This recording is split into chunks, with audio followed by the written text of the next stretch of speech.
Duván López es un pintor, escultor y poeta colombiano que ha hecho del mundo su taller. Desde hace años vive y crea en Besalú, un pueblo medieval en Cataluña, pero su obra sigue profundamente enraizada en la luz, el color y la memoria de Colombia. Su trabajo ha recorrido museos y galerías de Europa y América, pero quizá lo más fascinante es cómo su arte se sale de los cuadros para intervenir el paisaje mismo, como vemos en sus esculturas públicas que dialogan con montañas y parques. Es un artista que entiende que el color no es solo estética, es una forma de resistencia, de crear memoria y de crear territorio donde sea que uno esté. Pues un gusto saludarlo. Desde los ILAB exploramos el arte, la arquitectura, el urbanismo y la cultura. ¿Cómo pueden ayudar a habitar con sentido? Esa es como nuestra misión. Y hoy quiero conversar con usted sobre cómo el arte puede ser también una forma de territorio, de pertenencia y de vínculo con la naturaleza. ¿Dónde lo encuentro hoy? Está en su taller en Besalú. A mí me gusta imaginar los espacios donde los artistas crean. Sí, no, estoy en casa, el taller está a 5 minutos de aquí, y bueno, es un mundo pues maravilloso donde habito mucha parte de mi tiempo y donde tengo pues prácticamente todos mis juguetes. Yo siempre he tenido curiosidad, pues como persona que también vivía en España, ¿cómo ha sido su experiencia de emigrar? ¿Cómo esto ayudó a redefinir su historia personal? Bueno, yo salí desde muy temprano de Colombia y la verdad es que casi durante muchos años fui inmigrante. Yo viví en los Estados Unidos, viví en Francia antes de llegar acá, de manera que siempre estuve como viajando, es decir, hace 40 años más o menos estuve con una maleta al lado hasta que llegué a Cataluña. Es decir, yo llegué a Cataluña en mis viajes normales de ida y regreso, porque durante muchos años estuve viajando Bogotá, Nueva York, París, como 10 años, cada año hacía como 4 o 5 viajes de este nivel, pintaba en un lugar, vendía en el otro, exponía, en fin, estaba girando. Entonces hacía como que cada 2 meses yo tenía que coger un avión e irme. Cuando llegué a Barcelona, pensé que me podía quedar y ahí cambió la vida, porque realmente empecé a tener una casa, que ya era mi casa y donde yo me quedé y no volví a viajar como durante 3 años. De manera que en Cataluña yo encontré desde el comienzo como una base sólida donde desarrollar mi trabajo. Esa experiencia a mí me parece muy interesante porque conecta con esta idea que nos mueve desde los ILAB, la idea del genius loci, la búsqueda del lugar. Y en relación a usted me causa mucha curiosidad su sitio de referencia, pero yo siento que está muy conectado con Colombia. ¿Cómo procesa esos territorios que habita? ¿Qué tanto de Colombia, de la luz, de los paisajes, de sus íconos, siguen apareciendo en su pintura, aunque viva lejos? Sí, a ver, yo soy colombiano y latinoamericano y eso es una impronta que está ahí. Ahora viajo permanentemente entre estas dos culturas y a otros lugares del mundo, de manera que mi visión es una visión un poco más panorámica. Es decir, afortunadamente tengo la posibilidad de compartir con personas de muchos lugares y adquirir conocimiento de muchas personas y lugares del mundo. Eso me permite tener una visión, diría, más holística. Entonces, Colombia está ahí siempre, permanentemente. Pero en Cataluña yo aquí vivo de alguna manera, con todos los problemas que hay, una democracia participativa mucho más sedimentada, en la cual muchas cosas que me perturban de la injusticia de Colombia no las tengo. Entonces es un lugar como donde los inputs que me llegan no son perturbadores. Mientras que en Colombia yo amo ese país y voy con mucha frecuencia y hago muchas cosas, pero el contacto con el mundo afuera es muy fuerte. Es decir, siento contradicciones en el sentido de que estoy viviendo una realidad muy distinta a la mía. Aquí la realidad de las personas, claro, yo vivo en un pueblo pequeño, cerrado, donde no tengo mucha información ni mucho contacto. Cuando voy a la ciudad, por supuesto, siento las mismas contradicciones, pero usualmente estoy todo el tiempo aquí produciendo, entonces mi obra está de alguna manera sedimentada en un espacio de armonía y de tranquilidad que es la que ha producido ese tipo de obra que yo he hecho durante los últimos 25 años. Pero ¿qué tanto, digamos, de esos lugares que habitan del paisaje catalán, del Baix Empordà, de Besalú, tienen referencia en su obra? ¿O su obra es más de paisajes interiores? ¿Cómo podríamos entender digamos, esa faceta de su obra? Esa es una buena apreciación. Es decir, a mí no me interesa el paisaje realmente, a mí me interesa el paisaje interior. Es decir, yo no trabajo como los pintores que trabajan buscando un color o buscando una luz para dar un determinado efecto óptico hacia una cosa que va a decorar una pared. No, mi obra tiene que ver con lo que hay adentro del ser humano. Y por supuesto, la luz de todos los lugares es distinta, el ambiente en que desarrollo la obra es distinta. Por ejemplo, en la época pasada, cuando viajaba, no era igual pintar en Nueva York que pintar en Bogotá o pintar en París. No era lo mismo que pinto aquí. Aquí, como le digo, voy, traigo la información y la decanto, pero es ante todo es una información humana.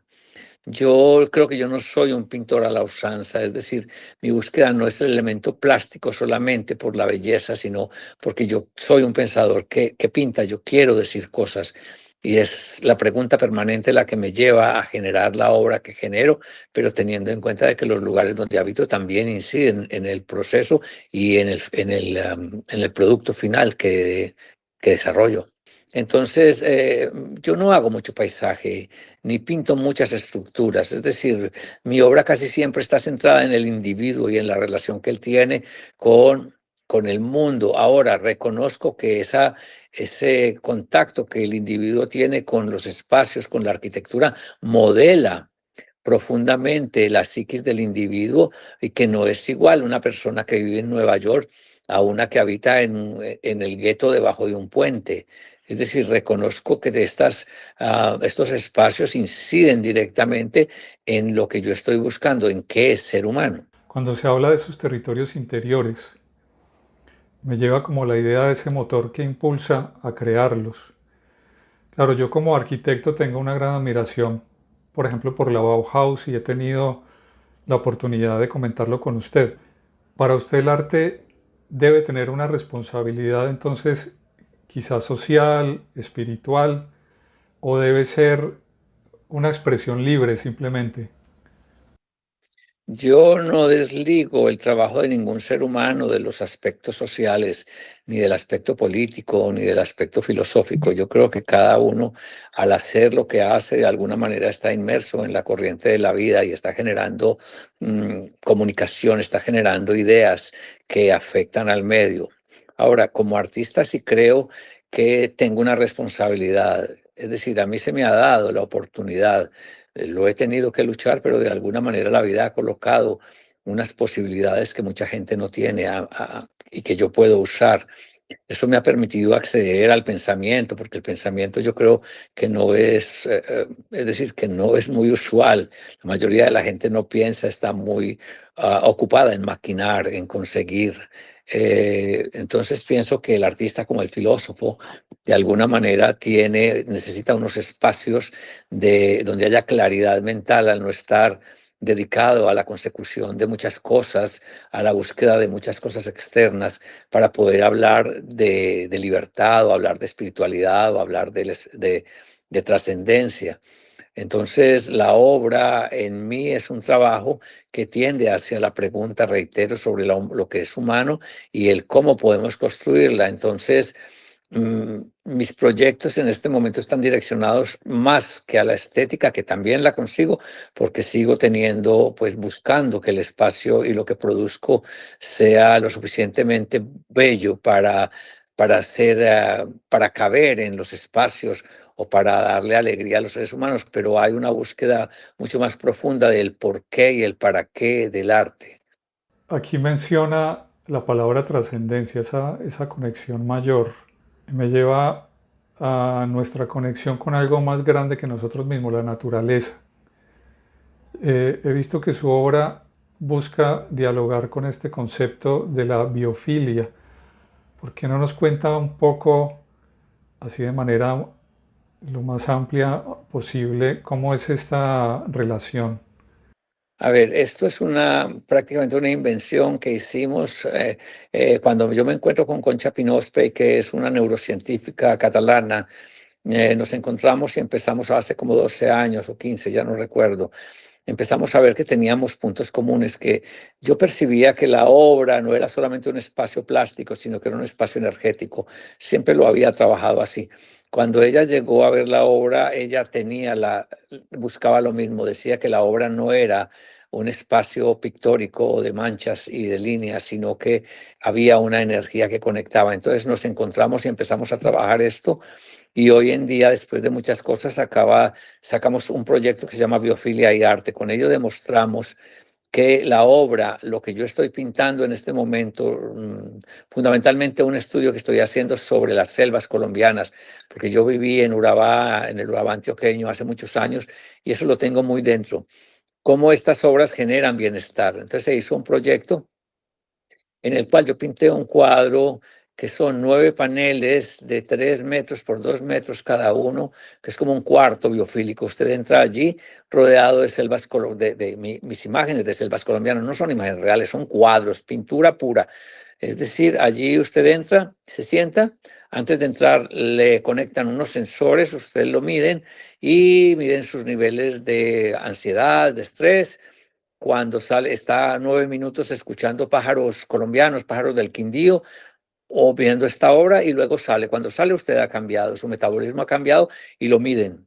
Esto ya lo hemos llevado a varias partes, estuvo testeado en Barcelona, en Emiratos Árabes, y ahora estamos buscando trabajar un poco más con eso. Acaba de salir un libro muy interesante que ella sacó del proyecto que se llama Biofilia y Arte, que algún día lo voy a llevar a Colombia porque con él ella muestra una forma distinta de leer el arte, es decir, no es la crítica convencional que se dedica a la superficie, sino que va mucho más adentro, buscando eso que yo considero que es cierto, porque yo creo que el arte en primera instancia es una conexión que uno tiene con lo espiritual, con lo trascendente, con lo luminoso y lo convierte en realidad. Y esto ella lo sabe, ya es capaz de medirlo. Entonces estamos buscando hacer proyectos para trabajar con salud, de manera que la obra de arte ya deja de ser un elemento estético para convertirse en terapéutico. Eso ya está comprobado. Ojalá podamos tener esa obra a la mano pronto. Me da mucha curiosidad experimentar este tipo de percepciones sensoriales y que el arte trascienda quizá esos marcos o las formas tradicionales de expresión para entrar en procesos más inmersivos, que es hacia donde parece que la tecnología tiende a llevarnos. Quienes quisiéramos navegar por su obra, ¿usted nos puede decir qué obras suyas podría asociar con la idea de la pertenencia? A ver, yo en este momento, por ejemplo, lo primero que se me viene a la cabeza es que hay una constante precolombina quimbaya en mis figuras.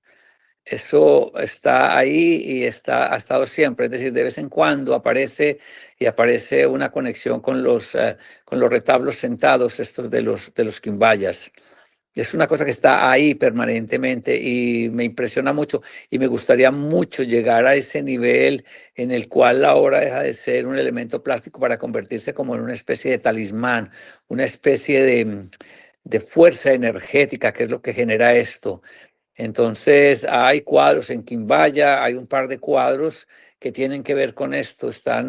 No sé si están expuestos ahora en donde estaba la galería que hicieron para Dubán en Quimbaya.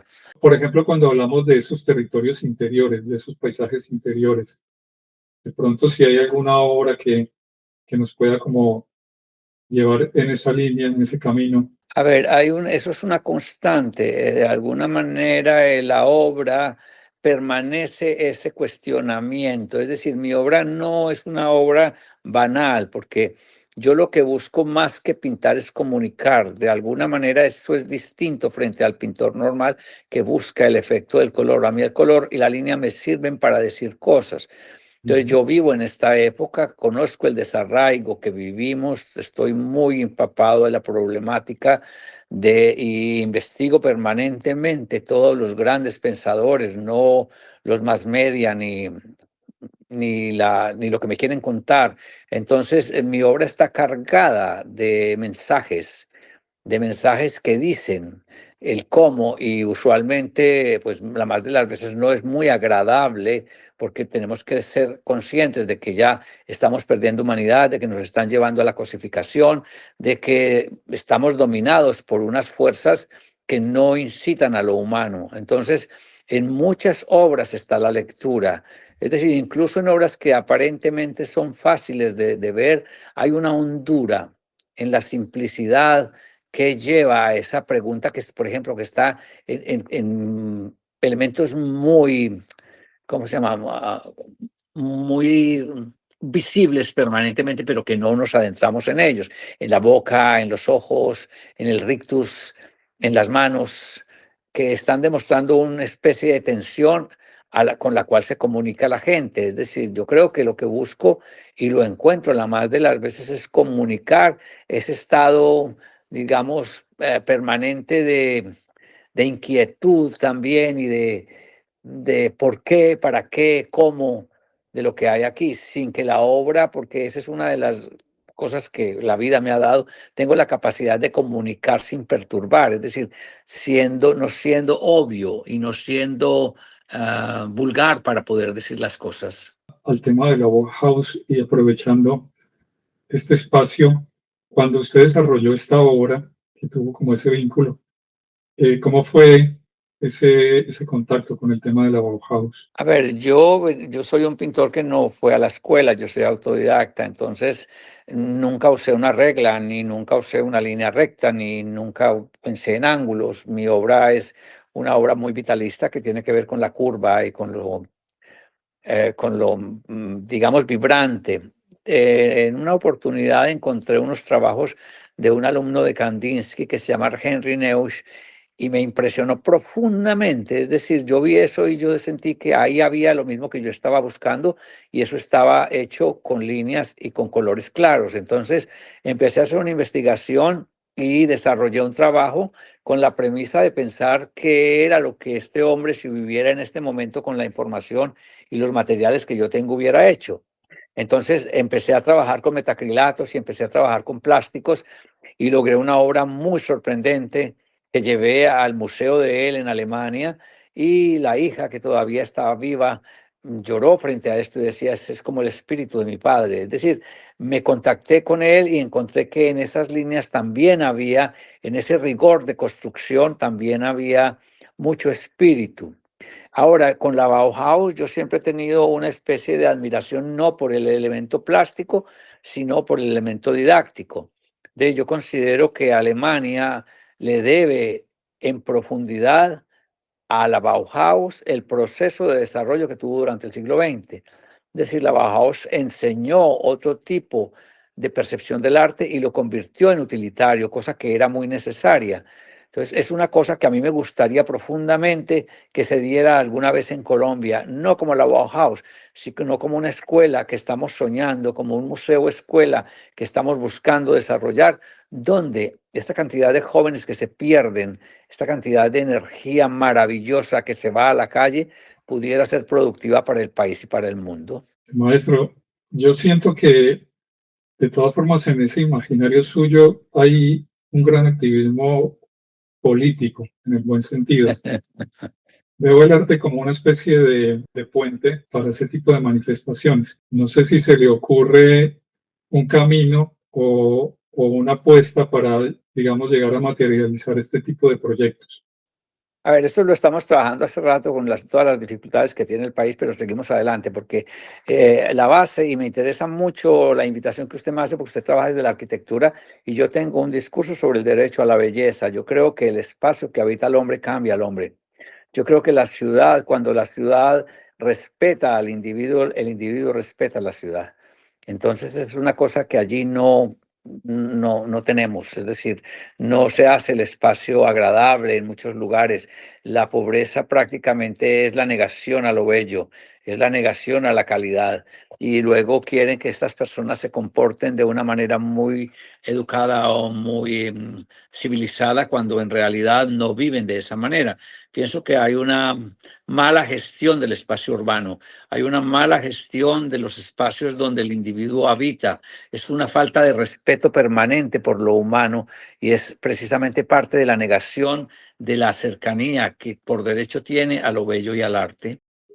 Habitar no es solo ocupar un espacio, ¿no? Sino sentirlo y cuidarlo. Desde esa perspectiva, yo entiendo que ustedes del arte buscan encontrar como un medio para poder abrir esos espacios a la belleza. Ese derecho a la belleza es de alguna forma una acción muy política. Me gustaría preguntarle a usted cómo ve, y hablando de nuestro contexto, el paisaje cultural cafetero desde el punto de vista de, digamos, de su valor estético. A ver, ahí yo tengo un proyecto que se llama Ver no es lo mismo que mirar.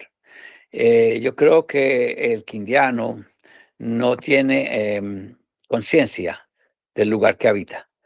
Es decir, yo soy de allí y cada que llego no logro quitarme el asombro de que exista esto todavía, de que exista esta maravilla que hay allí. El paisaje es absolutamente sorprendente. Todos los extranjeros que van allí tienen la sensación de que llegaron a otro mundo. Es un paraíso terrenal. Pasa que en nuestro ideario no existe. Es decir, se acostumbraron tanto a ver lo que ya les parece natural. El proyecto es cómo enseñarles a ver lo pequeño para que puedan ver lo grande. Es decir, creo que está muy mal manejada la política desde la búsqueda de potenciar lo que realmente tenemos. No sé, hay como un deseo de pauperizarlo todo, deseo de vulgarizarlo todo, de acabar con lo digno, porque el quindiano cuando yo recuerdo era una persona pues que así no tuviera mucho dinero, era una persona que se cuidaba el entorno y eso ha ido bajando de nivel. Entonces, habría que hacer un relato que unifique a todos los sectores sociales y que los haga ver que son copartícipes y habitan el mismo lugar, porque pues las ciudades allí están muy sectorizadas y hay una gran distancia entre unos y otros que genera conflicto y que hace que las personas no puedan vivir en paz. Es decir, yo creo que el problema de la violencia tiene que ver mucho con el problema de cómo se habita el espacio y de cómo se gestiona el espacio que se habita. Si usted pudiera apostarle a uno o dos proyectos detonantes de ese tipo que permitieran abrir esa mirada, esa conciencia, ¿qué se le ocurre o qué viene ya usted planteando en ese sentido?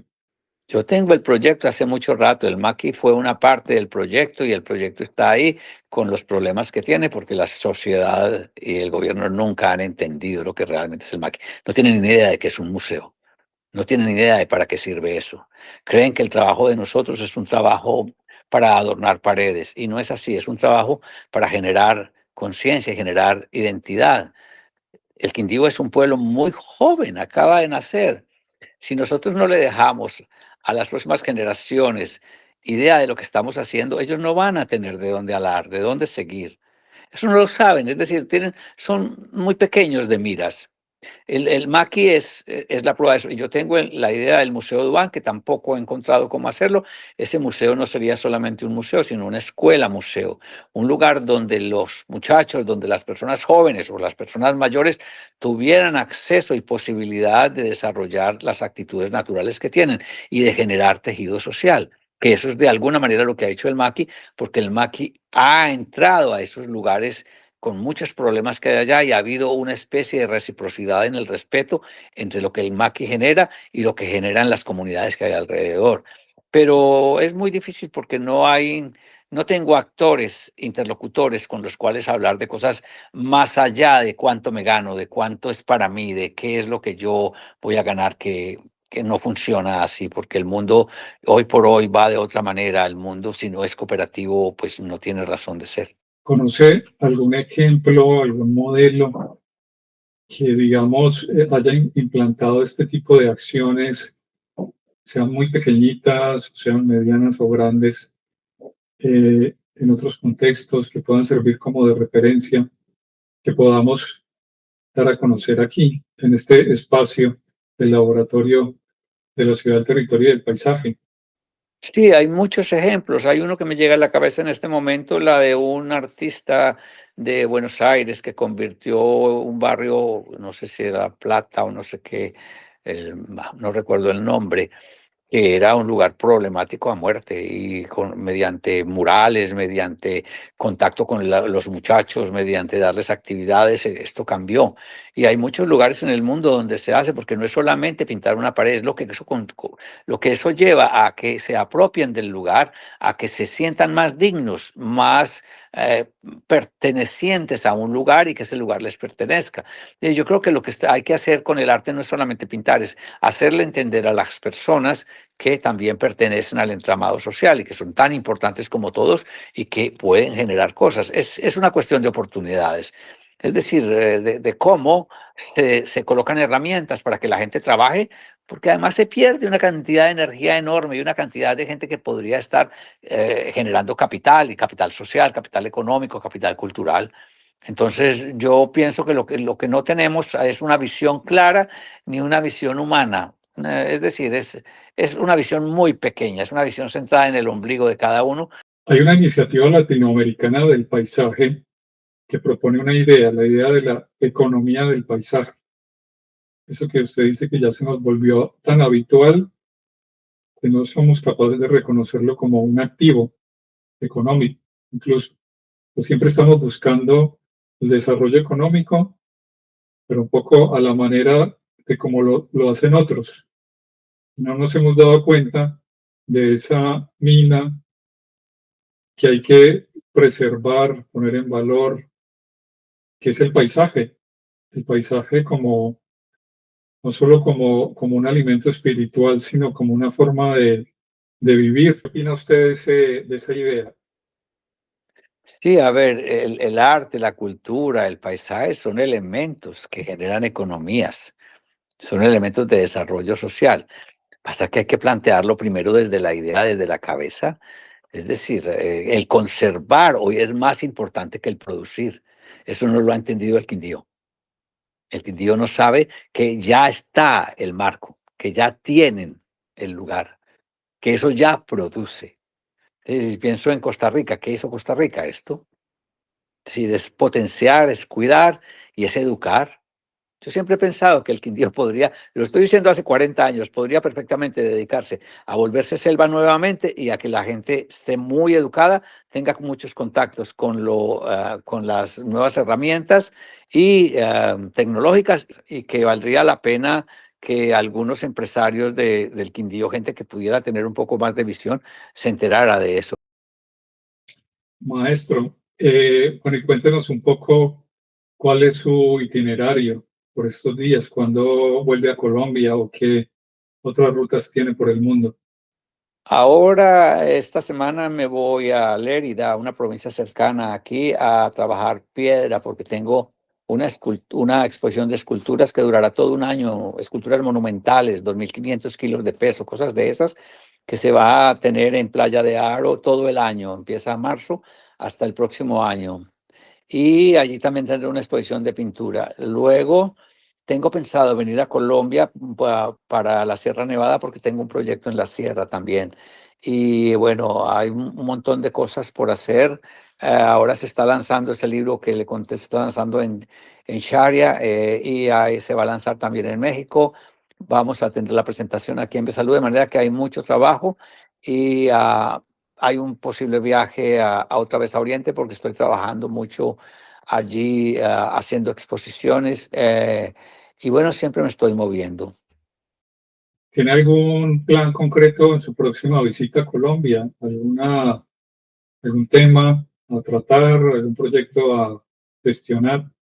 Sí, es un proyecto que tengo con un mamo de la Sierra Nevada, del cual no quiero hablar mucho porque quiero primero desarrollarlo. Eso viene de muy lejos, de concientizarte, un proyecto que yo tuve hace muchos años y que está en el tintero, que era buscar reforestar, ayudar a reforestar. Y hombre, hablar del museo, hablar de la casa museo, estamos buscando actores, estamos buscando personas que entiendan el proyecto para pasar adelante. En Quimbaya se ha hablado de tener un espacio, pero esto no ha caminado y vamos a intentar porque no cejamos en el esfuerzo. Y yo considero que la obra no está solamente hecha para estar en casas de personas que tengan dinero, sino que las obras pueden estar en lugares donde mucha gente pueda disfrutarlas y mucha gente pueda aprender de ellas, porque yo estoy convencido de que lo que estoy diciendo hay que decirlo y que en un mundo tan absolutamente mediatizado por la pérdida de valores, cuando yo estoy hablando de dignidad, de decencia, de decoro, de orgullo personal, eso, yo creo que eso es necesario y bueno, pues estoy buscando cómo encontrar personas que piensen que juntos podemos ayudar un poco, ¿no? Al menos compartir un poco lo que tenemos, que eso que nos dieron no es solamente para nosotros, sino que también podemos compartir con los demás. Pues maestro, cuente con nosotros desde este laboratorio, pues, para lo que podamos ayudarle en esas ideas que nos parecen que de alguna forma a través de esta conversación compartimos su mirada sobre el arte, la vida y el territorio. Y gracias por esta conversación donde podemos seguir descubriendo cómo el arte, la arquitectura y la naturaleza pueden ayudarnos a habitar con más conciencia. Estoy muy contento. Cuando tenga más noticias le informaré y estoy seguro ustedes tienen un canal de distribución de información que a nosotros nos hace falta. Muchas gracias. Gracias, maestro, y gracias también a quienes nos están siguiendo. Recuerden que estamos en YouTube, no olviden suscribirse y darle me gusta a estos videos. Esto nos ayuda a continuar divulgando estas ideas, estos conceptos. Esperamos en un próximo episodio del podcast de Los Hilab. Hasta pronto.